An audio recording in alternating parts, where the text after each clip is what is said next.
Alright guys, how are you? कैसे हो यार सभी लोग? आई होप सभी की पढ़ाई, सभी की लाइफ बहुत अच्छी चल रही हो। तो आज की वीडियो में हम बताने वाले हैं ऑर्गेनिक केमिस्ट्री के बारे में। तो मैं ये सारी चीज़ें डिस्कस करूंगा।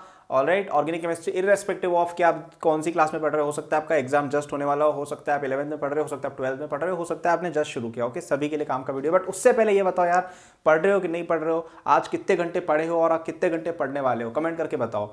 ऑलराइट, अगर नहीं पढ़ना शुरू किया अभी तक then go check out academy boost app in the description.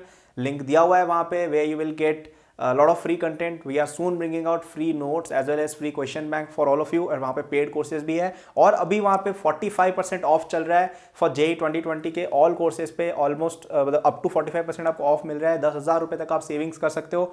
तो अभी जाओ यार, वहाँ पे हमने स्पेशली जेई मेन के लिए, अभी जेई मेन की जैसे डेट आई है ना, उसके लिए हमने काफ़ी सारे ऑफर्स निकाले ताकि आप लोग अच्छे से पढ़ सको, इस लॉकडाउन को यूटिलाइज कर सको, है ना। तो तुम्हारा जो आईआईटी जाने का सपना है, जो तुम्हारा वो पैकेज का सपना है, जो वो स्टेटस का सपना है, अगर उसको पूरा करना है यार तो definitely should check out this courses. बहुत तुम्हारा मार्क्स इंप्रूव होगा। तो बात करते हैं यार कि आज अपन क्या क्या देखने वाले हैं। सबसे पहले हम देखेंगे कि ऑर्गेनिक केमिस्ट्री में बच्चे सबसे ज़्यादा मिस्टेक्स क्या क्या करते हैं, है ना। दूसरी चीज़ हम देखेंगे ऑर्गेनिक केमिस्ट्री में बुक्स कौन कौन सी फॉलो करनी है। तीसरी बात हम देखेंगे कि पढ़ने की स्ट्रैटेजी क्या रहनी चाहिए, कौन सी चीज़ों का ध्यान रखना चाहिए, किस तरह से पढ़ाई करनी चाहिए। And fourth thing we are going to see कि रिविजन कैसे करना है उस चीज़ का। तो सबसे पहले बात करते हैं मिस्टेक्स की। तो ऑर्गेनिक केमिस्ट्री में सबसे बड़ी 3-4 लोग मिस्टेक्स करते हैं। सबसे पहली मिस्टेक लोग ये करते हैं कि ऑर्गेनिक को याद करने की कोशिश करना, ठीक है। और ये मिस्टेक एक बहुत क्लासिक मिस्टेक है। तो यूजुअली क्या होता है, बच्चे 11th में ध्यान देते नहीं है पढ़ाई में, या 11th में कोचिंग में ही नहीं जाते हैं, या ऐसे कोई चीज़ हो जाती है जिससे उनको जो ऑर्गेनिक के बेसिक्स हैं, ऑर्गेनिक के बेसिक्स क्या होगा, आपका जनरल ऑर्गेनिक केमिस्ट्री वाला पार्ट जिसमें आपकी जो इफेक्ट्स हो गए, electronic effects, plus I minus I, plus M minus M, hyperconjugation, ये सब हो गए। कार्बोकेटाइन की स्टेबिलिटी, कार्बोकेटाइन का रीअरेंजमेंट, ये सब बेसिक चीज़ें जिन बच्चों को समझ में नहीं आती है कि यार एसिडिक नेचर कैसे डिटरमाइन करते हैं, बेसिक स्ट्रेंथ कैसे डिटरमाइन करते हैं, ब्ला ब्ला ब्ला, वो चीज़ें जो बच्चे नहीं समझ पाते हैं, वो लोग हर चीज़ याद करने की कोशिश करते हैं, उनको समझ में ही नहीं आता है 12th में रिएक्शन कैसे हो रही है। ये सबसे बड़ी मिस्टेक है। ऑलराइट, दूसरी मिस्टेक लोग इसका बिल्कुल उल्टा करते हैं कि हर चीज़ को कॉन्सेप्चुलाइज कर देना, है ना। ऑर्गेनिक में कॉन्सेप्ट्स होते हैं, बिल्कुल होता है, लेकिन at the end of the day वो केमिस्ट्री है, उसमें भी आपको रिएक्शंस याद होनी चाहिए। अगर आप केवल मैकेनिज्म के बेसिस पे चल रहे हो वो भी गलत है। ऑलराइट, और तीसरी मिस्टेक जो मुझे लगता है लोग बहुत ज़्यादा करते हैं, क्वेश्चन प्रैक्टिस कम करना और रिविजन कम करना। ऑलराइट, तो उसके लिए मैंने यहाँ पे चीज़ें कवर की हैं, ठीक है। तो ये कुछ चीज़ें हैं जिनको आपको बहुत अच्छे से ध्यान में रखना है।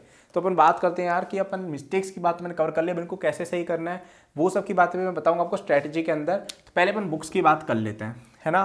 तो अब देखो, मैं तुम्हें बताता हूँ कि यार ऑर्गेनिक के केस में बुक्स जो है ना, बुक्स बहुत सारी है मार्केट के अंदर, लेकिन सच बात ये है कि और सारी बुक्स बहुत अच्छी भी हैं, है ना। बहुत सारी बुक्स है आपकी, सोलोमॉन्स बहुत अच्छी बुक है, जैसे एक कोचिंग की क्लासेस में भी बहुत अच्छी मॉड्यूल्स वगैरह रहती हैं। पॉला ब्रूस बहुत अच्छी बुक है। इसके अलावा आपकी ये एलजी वेड हो गई, इस तरह की दुनिया भर की बुक्स हैं और ऑलमोस्ट सभी इक्विवेलेंट भी है।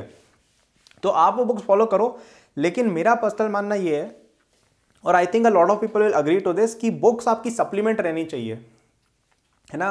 बेस्ट ये होगा कि आप किसी कोचिंग क्लास में जाओ और वहाँ का मटेरियल कवर करो। क्यों कह रहा हूँ मैं ऐसा, क्योंकि आप देखोगे कि ऑर्गेनिक केमिस्ट्री अगर आप एक बुक में पढ़ोगे ना, तो वो एक साइंटिफिक पर्पज से अप्रोच किया जाता है, वो एक ऑब्जेक्टिव नहीं सब्जेक्टिव ट्रीटमेंट होता है। तो आपको उसमें ये बोल देंगे कि यार इस चीज़ में ऐसी पॉसिबिलिटी है, लेकिन क्वेश्चन अगर एग्जाम में आ जाए तो कैसे रिएक्शन करनी है, ये उसमें यूजुअली नहीं मिलता है। कई बार जैसे जेई एडवांस वगैरह में उलझ जाओगे। तो इसलिए आपकी रिलायंस रहनी चाहिए कोचिंग क्लासेस पे, क्योंकि उन्होंने इस तरह के मेथड्स बना रखे हैं जिससे आप एकदम एग्जैक्ट आंसर लेके आ सको। समझ रहे हो मेरी बात, है ना। मतलब जैसे कुछ ऐसा होगा कि तुम्हारे पास जैसे वो एक्स और वाई का रिएक्शन है, तो तुम्हें पॉला ब्रूस वगैरह के अंदर 4-5 बता देंगे कि ऐसा भी होता है, ऐसा भी होता है, ऐसा भी होता है। अब तुम्हें ये समझ में नहीं आएगा मैं रिएक्शन कराऊँ कौन सी। कोचिंग वाले बोल देंगे कि क्वेश्चन अगर ऐसा आया है तो ये वाला टिक कर दो, ठीक है। तो उससे तुम्हें एकदम क्लियर हो जाएगा कि ऐसे करना है। अब तुम में से कुछ बच्चे कोचिंग नहीं जाते हैं, बिल्कुल समझ में आता है मुझे, ठीक है। तो उनके लिए अभी आपके लिए हम कोर्सेज लेके आ रहे हैं अकेडमी पे भी, जो काफ़ी चीप होंगे, है ना। तो जैसे अभी हमारा 11th रिवीजन कोर्स तो है ही, उसमें आपको जीओसी का पूरा रिवीजन हमने करवाया है, जो भी इंपॉर्टेंट चीज़ें हैं। इसके अलावा अभी हमारा एक 12th का कोर्स आने वाला है जल्दी मई के एंड में, जिसके लिए अगर आप रजिस्टर करना चाहो तो आप डिस्क्रिप्शन में जाके कर सकते हो। ओके, हम फ्री रजिस्ट्रेशन है, आपको बाद में पे करना होगा जब वो आएगा, तब मई के एंड में आएगा। उसमें आपको पूरी ऑर्गेनिक के कॉन्सेप्ट वगैरह रिवाइज करवाएंगे। ऑलराइट, तो इसलिए आपको बुक्स पर रिलायंस कम करनी है, कोचिंग वगैरह पे ज़्यादा रिलाय करें जो आईआईटी जेई के लिए स्पेसिफिकली बनी हो। ऑलराइट, किसी भी बुक पे, कोई फॉरेन ऑथर की बुक पे अगर आईआईटी जेई नहीं लिखा हो तो उसको मत लेना, वरना तुम उलझ जाओगे। ऑलराइट, बाकी सोलोमॉन्स फॉर आईआईटी जेई एक बहुत अच्छी बुक है, वाइली पब्लिकेशंस की आती है है ना। अगेन ये स्पॉन्सरशिप कुछ नहीं है, मैं सब नहीं करता, मैं ये सब नहीं करता, ठीक है। So anyway weird flex, but okay. Books की बात हो गई, अब बात करते हैं स्ट्रैटेजी। सबसे इंपॉर्टेंट पार्ट ये है भाई मेरे, है ना, मिस्टेक्स के बेसिस पे स्ट्रैटेजी। तो सबसे पहले मिस्टेक मैंने ये बोला था कि लोग ऑर्गेनिक को रटते हैं या याद करने की कोशिश करते हैं, ऑलराइट। उसका सॉल्यूशन भाई ये है कि आप क्या करो कि जब आपको, एक तो देखो पहली बात, आपका जीओसी एकदम क्लियर होना चाहिए। जीओसी क्लियर होना चाहिए, क्यों होना चाहिए? क्योंकि आपकी ऑर्गेनिक पूरी की पूरी जीओसी पे बेस्ड है, जनरल ऑर्गेनिक केमिस्ट्री।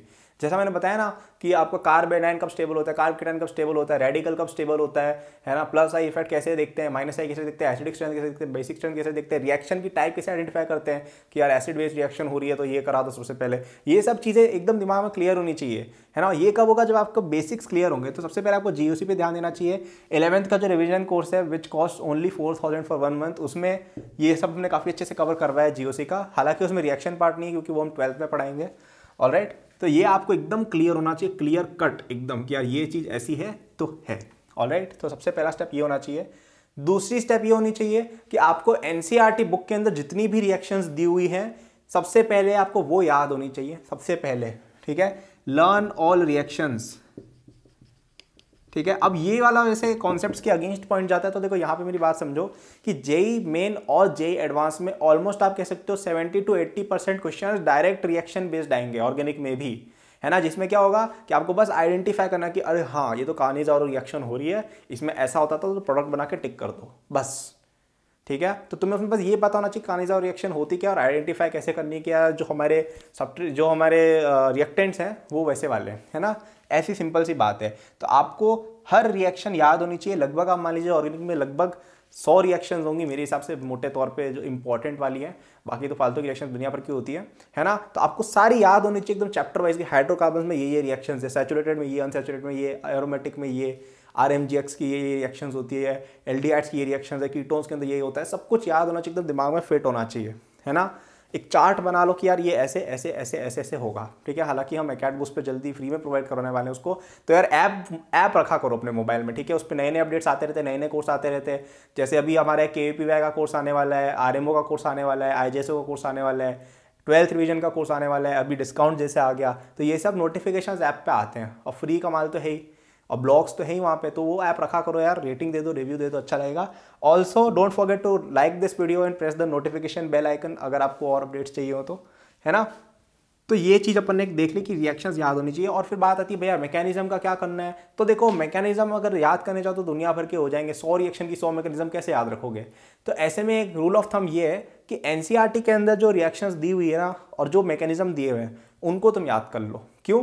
क्योंकि एनसीईआरटी से पेपर बनेगा ना तो उसमें आपको एक्सक्यूज नहीं दे सकते हो कि यार ये रिएक्शन का मैकेनिज्म बच्चे को पता नहीं होना चाहिए था, है ना। एनसीईआरटी के अंदर जो मैकेनिज्म है वो बहुत ज़्यादा भी नहीं है, कम भी नहीं है, उनको आप याद कर लो। सो वापस से सुनो, जो कोचिंग के अंदर रिएक्शंस दी हुई है आपकी कोचिंग में, ऑलराइट, और हम भी पढ़ाएंगे बाद में, वो सारी रिएक्शन आपको याद करनी है with no questions asked. GOC आपको पूरा आना चाहिए, कोचिंग लेवल पे, एडवांस लेवल पे, या जो हमने पढ़ाया है उस पर पूरा याद होना चाहिए। केवल मैकेनिज्म ऐसी चीज़ है जिसमें आप रिलैक्सेशन कर सकते हो अगर आपको समझ में नहीं आ रहा है, और वो भी आपको एनसीईआरटी की सारी याद होनी चाहिए, ठीक है। इसमें रिलैक्सेशन चलेगा क्योंकि मैकेनिज्म बेस्ड क्वेश्चन हार्डली 20 या 30% आएंगे, और ऑर्गेनिक ऑलरेडी छोटा पोर्शन है, ठीक है। तो उसमें तुम क्या ही कर लोगे, मतलब 2 या 3 क्वेश्चन ऐसे आएंगे, हार्डली 2, 3, 4 क्वेश्चन आ जाएंगे जिनमें मैकेनिज्म चाहिए होगे, वो भी एनसीईआरटी याद करोगे तो ऑलमोस्ट सारे निकल जाएंगे, ऑलराइट। तो मैकेनिज्म एनसीईआरटी वाले हम याद करेंगे, ठीक है। तो ये एक और स्ट्रेटजी। एक और बात ऑर्गेनिक के अंदर, एक ये वाली टिप जो है ना, ये सब बच्चे गलत करते हैं, तो ध्यान से सुनना। ऑर्गेनिक में क्या होता है भाई मेरे कि एक लास्ट के अंदर कुछ चैप्टर्स ऐसे होते हैं जिनसे क्वेश्चन आते हैं लेकिन बच्चे उनको इग्नोर करते रहते हैं। जिसमें क्या क्या हो गया, आपका IUPAC नॉमेनक्लेचर हो गया, आपका आइसोमेरिज्म हो गया, स्टीरियो वाला, और ठीक है, जैसे स्टीरियो आइसोमेरिज्म से काफ़ी क्वेश्चन आ जाते हैं, है ना। आपको वो चीज़ पता होनी चाहिए, ठीक है, कि किस तरह से उनको कायरल एटम्स वगैरह के काउंट करने वो सब आना चाहिए, है ना, बेसिक्स हैं ये सब। और उसके अलावा उससे भी बड़ी चीज़ biomolecules, chemistry in everyday life, है ना। कई बार ड्रग्स वगैरह के क्वेश्चन आ जाते हैं मेन वगैरह के अंदर। तो ये 4-5 जो चैप्टर्स है ना इस तरह के, बच्चे देखते तक नहीं है। पॉलीमर्स हो गया, है ना, और इनसे कम से कम आप मान लीजिए मेन प्लस एडवांस मिला के 5 क्वेश्चन लगभग आ जाते हैं केवल इन 4-5 टॉपिक से। और ये इनसे कंपैरिजन में बहुत ईजी है। मतलब इनमें देखो कितना एफर्ट है। पहले तुम जीओसी पढ़ो कि यार भाई क्या होता है, हाइपर कॉन्जुगेशन समझो कि भाई ऐसे होती है, ठीक है, फिर उसके एप्लीकेशंस पढ़ो, फिर रिएक्शन याद करो, फिर पता चला अच्छा इसमें एक्सेप्शन होता है, ये मिलाने पर ये होता है, वो गलत था। तो इसमें एफर्ट है, उन चीज़ों में एफर्ट नहीं, वो रटने वाली चीज़ें हैं मोस्टली। अब जैसे IUPAC का जैसे तुम देखोगे ना अकेडबुक्स पे जाके, वहाँ पे हमने बहुत हार्डली एक घंटे के अंदर आपका पूरा IUPAC क्लियर कर दिया कि भाई ऐसे होता है। 1 घंटे के काम है वो, जबकि रिएक्शन पढ़ने बैठो तो बहुत लंबी चीज़ है ये, है ना। तो अपन उन टॉपिक्स को भूलेंगे नहीं, वो भी एक बड़ी मिस्टेक होती है, ठीक है। तो अब लर्निंग टेक्निक की बात कर लेते हैं अपन थोड़ी बहुत स्ट्रैटेजी के अंदर ही। तो लर्निंग टेक्निक देखो, वही मैंने बताया तुमको कि आपकी जो ऑर्गेनिक है ना वो एक कॉन्सेप्चुअली बिल्ड सब्जेक्ट है, और सबसे ज़्यादा कॉन्सेप्चुअल सब्जेक्ट है ये, फिजिक्स से भी ज़्यादा कॉन्सेप्चुअल है ना, क्योंकि फिजिक्स में इतने ज़्यादा कॉन्सेप्ट्स है ही नहीं सच में अगर आप देखो तो। ऑर्गेनिक में आपको देखो एकदम लेयर टू लेयर चलना होगा, और आपकी अगर आप 11th से ही सीरियस होना तो बहुत हेल्प मिलने वाली है। अगर 11th से सीरियस हो तो बहुत तगड़ी हेल्प मिलेगी, क्योंकि तुम्हारा GOC तगड़ा होगा एकदम, है ना। तो तुम साथ में साथ चल सकते हो। तो इसकी सबसे बड़ी स्ट्रैटेजी यही है कि भाई यार एक तो रेगुलर रहो। अब जो बच्चे रेगुलर नहीं रहे वो क्या करें, तो अब तुम 12th के अंदर अगर आ गए हो ना, तो तुम्हारा ऑर्गेनिक अभी जस्ट शुरू हुआ होगा, मतलब बहुत ज़्यादा हुआ नहीं होगा। तो मैं रिकमेंड करूँगा कि यार 11th का GOC पोर्शन तुम जितना जल्दी कवर कर सको ना उतना जल्दी कर लो। बेस्ट ये है कि आप हमारा 11th रिवीजन का कोर्स ले सकते हो। उसके अंदर हमने हार्डली आप मान लीजिए 3 से 4 घंटे में पूरा जो GOC पोर्शन है और IUPAC ये सब बेसिक्स कवर करवा दिए हैं, है ना। तो उससे आपका एकदम जल्दी हो जाएगा कवर। बाकी यार इतना आपको करना चाहिए कि यार GOC वगैरह क्लियर कर लो एक बार, उसके बाद रिएक्शंस एकदम साथ तो साथ चलो टीचर्स के साथ, है ना।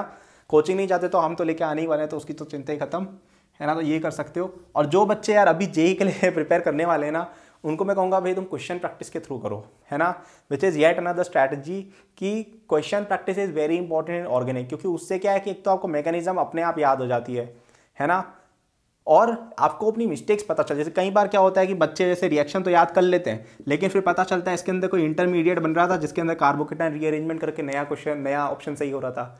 तो वो बच्चों को रियलाइज़ होने लगता है जब वो गलती करते हैं। तो आप गलती नहीं करोगे ना, आपको रियलाइज़ ही नहीं होगा कि मैं गलत कर रहा हूँ। सो क्वेश्चन प्रैक्टिस हमें करते रहनी है, क्वेश्चन प्रैक्टिस करते जाओ। उसमें देखो कि हाँ यार ये चीज़ पहले आ रखी है एडवांस, और एडवांस में तो काफ़ी घुमाते हैं, ऐसे एडवांस में घुमा देते हैं कि भाई कुछ एक्सेप्शनल डाल दिया, कहीं रीअरेंजमेंट करा दिया, ठीक है, कहीं पे कोई और तरह की रिएक्शन जैसे एसिड बेस रिएक्शन करवा देते हैं, बहुत चीज़ें हो जाती है ना। तो आपको वो चीज़ें आनी चाहिए, है ना। तो क्वेश्चन प्रैक्टिस तगड़े लेवल पे करो, है ना।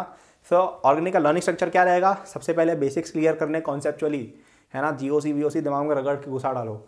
फिर आपको रिएक्शंस याद करनी है जो भी कोचिंग वालों ने बताई सब, है ना, कोचिंग ने या हमने। और फिर आपको देखना है कि मैं रिएक्शंस के मैकेनिज्म याद करता हूँ स्टार्टिंग फ्रॉम NCERT, है ना। सब चीज़ों के रिएक्शन याद मत कर लेना मैकेनिज्म, केवल NCERT वाले याद करो पहले, उसके बाद जाओ दूसरी जगह। फिर आपको क्वेश्चन प्रैक्टिस पे जाना है जितना ज़्यादा हो सके, उससे आप अपने आप मैकेनिज्म और रिएक्शन अपने आप याद होती है। ऑलराइट। और ऑफकोर्स बायोमोलिक्यूल्स है, पॉलीमर्स है, एवरीडे लाइफ है, आपका IUPAC है, आइसोमेरिज्म है, इनको मत भूल जाना भाई, यही तुम्हारे दोस्त है, यही तुम्हारी रैंक लाएंगे। ऑलराइट। तो स्ट्रैटेजी पे काफ़ी लंबा चौड़ा एक अजीबोगरीब सा डिस्कशन हमने कर लिया है। अब बात करते हैं रिविजन की। तो रिवीजन के अंदर यार देखो ऐसा होगा कि जब आप रिवीजन करोगे ना, मोस्टली आपका शॉर्ट नोट्स के थ्रू होगा, है ना। तो देखो ऑर्गेनिक में एंड में जाके क्या होता है, जैसे अभी जो बच्चे JEE के लिए प्रिपेयर करेंगे 2020 वाले या ड्रॉपर लोग, उनको देखना, उनको पूछना, वो यही कहेंगे, तुम कमेंट करके बताओ लोगों को कि एंड में देखो क्या होता है कि आपका इतना सिलेबस हो जाता है, JEE का इतना सिलेबस हो जाता है, और जो आई थिंक 11th वालों को ऑलरेडी फील होने लग गया होगा कि मतलब तुम्हारा जो 11th का सिलेबस है ना, उसका लगभग मान लो डबल 12th में पड़ा हुआ है, ठीक है। डरने की बात नहीं है, वो धीरे धीरे कवर हो जाता है, बट इतना सिलेबस हो जाता है कि तुम हैंडल नहीं कर पाते हो लास्ट में। तो तुम्हें लास्ट में क्या करना होता है कि जो चीज़ें तुम्हारी अच्छी है ना, उनको पकड़ के एग्जाम देना होता है, ठीक है। और यहाँ पे सबसे ज़्यादा काम आता है शॉर्ट नोट्स। तो एक मैं रिकमेंडेशन दूंगा 10th वालों और 12th वालों और सबको, 11th वालों को भी, कि भाई शॉर्ट नोट्स साथ में बनाते चलना, है ना, प्लीज़। हम वैसे शॉर्ट नोट्स लेके आने वाले फ्री में, जल्दी आ जाएंगे, थोड़ा सा डिले हो रहा है, I am very sorry for that, but जल्दी ऐप पे आने वाला है, तो उसको इंस्टॉल करना मत भूलना भाई, वहाँ पे तुम्हें ये सब मिलता रहता है ना। तो नोट से क्या होता है कि आपको एक मेंटल मैप बन जाता है कि IUPAC में अगर ऐसा कंपाउंड आया तो ये करना है, ऐसा आया तो ये करना है, ठीक है। एल्डिहाइड में ये रिएक्शन है, इसमें ये चीज़ें, और एक आध कोई मैकेनिज्म का पॉइंट लिख दिया कि यार ये चीज़ याद रखनी, इसमें रीअरेंजमेंट हो सकता है, ठीक है, ये एक तरह की रिएक्शन होती है, ये एक तरह की रिएक्शन होती है, इस तरह के मैप्स मिलते हैं, है ना, हम प्रोवाइड कराएंगे वो जल्दी। उनसे रिवीजन होता है लास्ट में, क्योंकि अगेन एडवांस में आपके 70 to 80% question direct reaction based आते हैं, है ना। तो आपको रिएक्शंस याद हैं उस मैप्स के थ्रू, तो आप कर लेते हो। तो रिवीजन फाइनली ऐसे होता है कि आप वैसे मैप्स बना के रखते हो और फटाफट से देख लेते हो कि अच्छा, जैसे मेरे को कीटोन्स या मेरे को एरोमेटिक कंपाउंड देखने हैं, तो उसमें देख लिया कि ये इसके अंदर रिएक्शंस होती है उस मैप में, और फिर क्वेश्चन लगा लिए, 50 क्वेश्चन लगा लिए, 60 क्वेश्चन लगा लिए, 100 क्वेश्चन लगा लिए, है ना, जो वापस हम लेके आएंगे जल्दी। तो उस तरीके से रिवीजन होता है कि problem practice plus short notes है ना। मैकेनिज्म लोग लास्ट में इतना देखते तक नहीं है ना। एक आध कोई 4-5 रिएक्शन है जिनका इंपॉर्टेंट होता है उनका चलो भाई देख लिया, बाकी मैकेनिज्म पे कोई इतना भी नहीं जाता है लास्ट में, है ना। सो ये आपकी रिवीजन स्ट्रैटेजी रहती है, ठीक है। तो या अगेन मैं वापस बताता हूँ मिस्टेक्स क्या क्या होती हैं।